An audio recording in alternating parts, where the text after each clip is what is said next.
Hey team, Coach Bob here.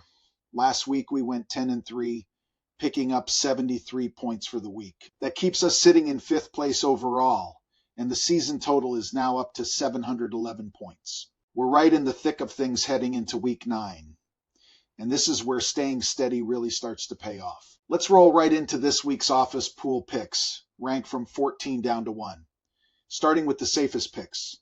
These are the ones I feel best about straight up. At 14 points, I've got the Los Angeles Rams over the Saints. The Rams are balanced and explosive, scoring nearly 30 a game. The Saints just don't have the offense to keep up. At 13, Green Bay over Carolina. The Packers are scoring with ease, and the Panthers have been awful on the road. This one feels like a blowout. At 12, the Detroit Lions over Minnesota. The Lions are one of the most complete teams in the league, dominant up front, running the ball well and limiting mistakes. At 11, the San Francisco 49ers over the Giants. The Niners control the trenches on both sides. The Giants offense can't handle that kind of pressure. And at 10, Baltimore over Miami. The Ravens have the stronger line play and a run game that wears teams down. Miami might make it exciting, but Baltimore should close it out. Now for the solid picks where I still like the matchups, but they come with a little more volatility. At 9 points, the Chargers over the Titans. Los Angeles can throw it all over the field, and Tennessee's offense just doesn't have the juice to match.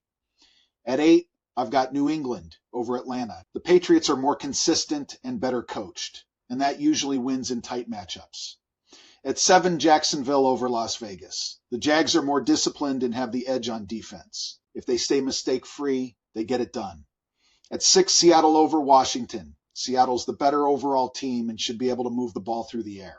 At 5, Dallas over Arizona. The Cowboys' defense is too physical for Arizona's offense to handle. I see them pulling away in the second half. At 4, Houston over Denver. The Texans' passing game has been sharp, and their defense is trending up. Denver's still too inconsistent. And at 3, Kansas City over Buffalo. I expect this one to be a battle, but Mahomes at home is still the safer pick. Chiefs pull it off late. Finally, we've got the toss-up tier where things could go either way. At 2 points, I'm taking Pittsburgh over Indianapolis. The Steelers' defense should make enough key plays to get it done. And at 1 point, I've got Chicago over Cincinnati. The Bears' run game keeps them competitive, but this one's a true coin flip. So it stays at the bottom. That's the card for week 9. The key this week is to stay disciplined, stick with your tiers, trust the matchups, and don't chase points. We're in a good position, and steady weeks like this are how you climb the standings. Good luck on your picks. Play smart, and I'll see you all inside the school community for game day updates. And any late changes, let's make it another winning week.